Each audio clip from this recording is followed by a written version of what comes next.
Hey friends, remember how I said China's high-speed rail is basically a vanity project built on endless debt, ghost passengers, and national pride over common financial sense?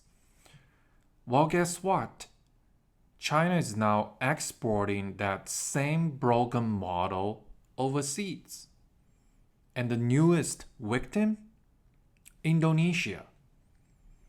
The country just learned the hard way that when China sells you a bullet train, it also comes with a bullet sized hole in your national budget. Now let's talk about this so called high speed train connecting the capital, Jakarta, to Indonesia's third largest city, Beijing's shiny Belt and Road trophy in Southeast Asia. It was sold as a symbol of modern Asia, proof that China could outbuild and outshine Japan, faster construction, and cutting edge tech, China claimed. It was supposed to show the world that China was not just catching up, it was leading the next generation of Asian infrastructure. Except now, this thing in Indonesia looks less like a bullet train and more like a high speed crash in slow motion. Because once you peel off the glossy propaganda, what you find underneath this project is a mountain of debt, a handful of passengers, and a government praying someone, anyone, will actually buy a ticket. Originally budgeted at around $5 billion, the costs ballooned to over $7.3 billion. Why? Because nothing in China's chip miracle is ever actually that cheap. There were land disputes, engineering miscalculations, environmental issues, and of course, the classic Belt and Road special corruption and kickbacks. Construction delays dragged on for years, and every extra month meant millions more in interest piling up. And by the time it finally commercially opened in 2023, the hype had died and reality had arrived. The ridership, well, so low it's embarrassing. You could probably fit everyone taking the train on a few Jakarta's tour buses. The train can carry 600 people per trip, but many rides have fewer than 100 people on board. Why?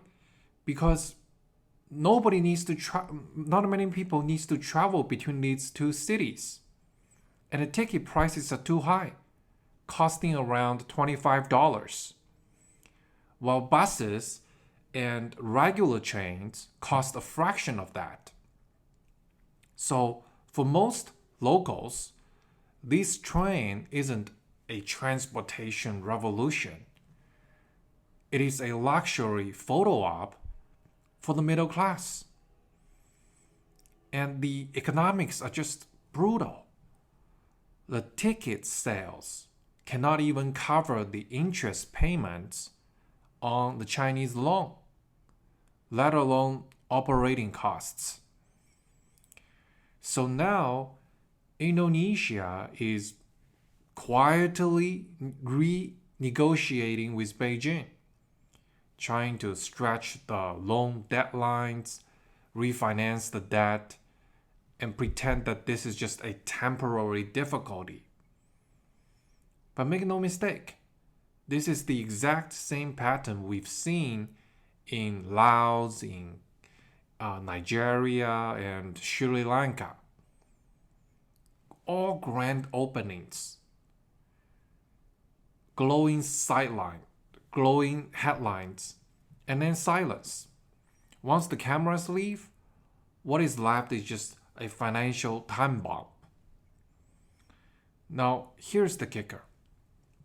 75% of this entire project was financed by loans from the China Development Bank. So China showed up like a friendly neighborhood banker with a smile and a suitcase full of cash, saying, hey, don't worry about the project feasibility. Don't worry about long-term financial returns. Just sign here and we'll take care of everything. And Jakarta did sign the contract. Because who could resist China's magic words? No government guarantees required. It sounded too good to be true. And surprise, it was. See, Japan's offer came with strings attached, like transparency, oversight, and accountability. China's offer came with just one string, a noose. So fast forward a few years, now Indonesia is discovering that China doesn't give loans. It gives leverage. Every delay, every cost overrun, every miscalculated projection, the interest just keeps ticking, just compounding in the background. You don't feel it at first, and then one day you wake up and realize you've just handed Beijing a seat in your, cabinet meetings. Because this is not a normal commercial loan. These are state-to-state loans, backed by policy banks that answer to the CCP, not to market logic. And the 2% interest rate charged by the Chinese policy bank is much, much higher than the 0.1% offered by Japan. And that means every repayment delay, every renegotiation of interest becomes political currency for Beijing. And now the chickens are coming home to Indonesia on a high-speed rail. The Indonesian government is begging China to restructure the debt, stretch out the interest payments, or maybe lower the rates. Anything to keep it from blowing up their shaky fiscal balance sheet. And Jakarta's finance officials are panicking because the ridership is not even close to what was promised by Beijing. That means ticket revenue won't come close to covering the loans. Not this year, not next year, not ever. And now imagine this same formula being exported across Asia and Africa.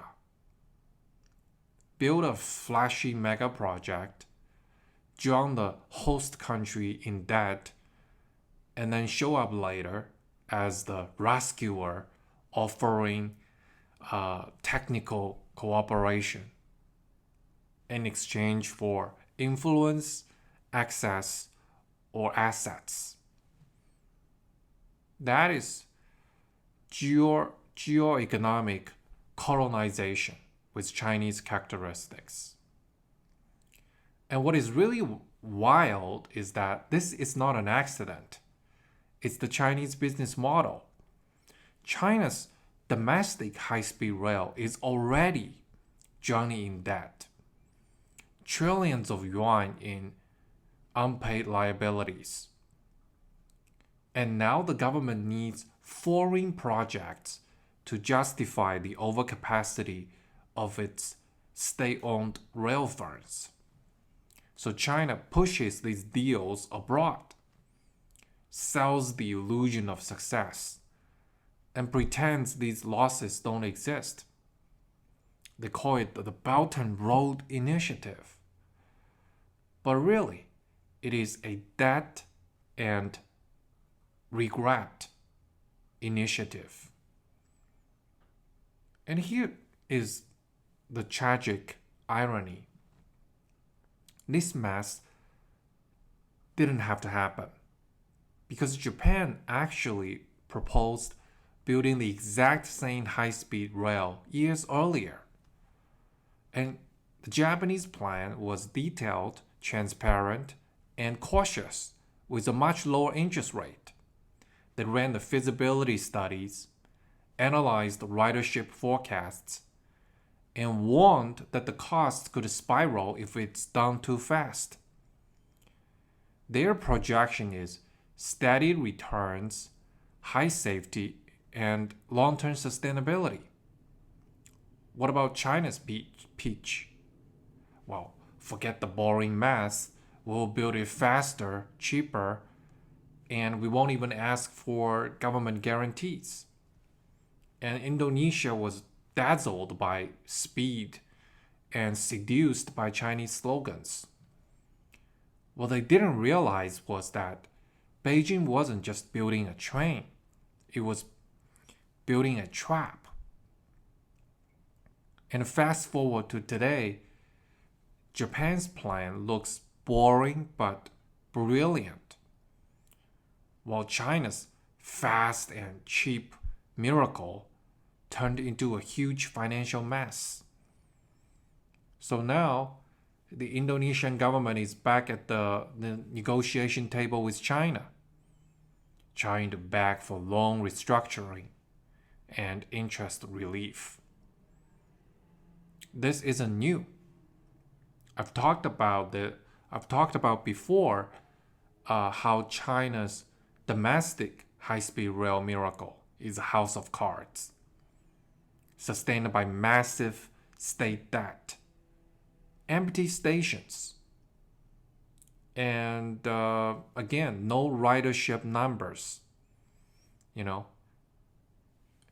So now they are exporting that same fantasy to other developing nations.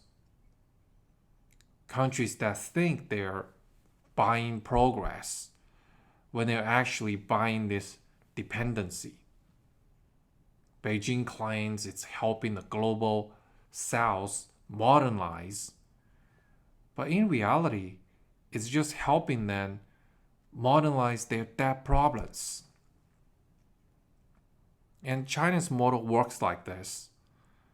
Offer easy loans with no feasibility studies, overpromise on ridership and profits, watch the project underperform, step in later with friendly advice and strategic cooperation, or for Beijing's control. For Indonesia, it's supposed to be a symbol of modern pride, Southeast Asia's first bullet train. Instead, it is now a $7.3 billion cautionary tale. But sure, the train looks fast. If you ignore the empty seats, the red ink, and the nervous finance ministers trying to explain how win-win became we're so screwed. What China is doing is not infrastructure diplomacy. It is infrastructure dependency, wrapped in the language of friendship and mutual prosperity. Every time a project fails, China shrugs and says, well, you agree to the terms. And every time another government realizes when you sign a deal with Beijing, you don't get the bullet train, you get a death train, speeding straight into financial disaster. And you know what? The only thing moving at a high speed now is Indonesia's regret.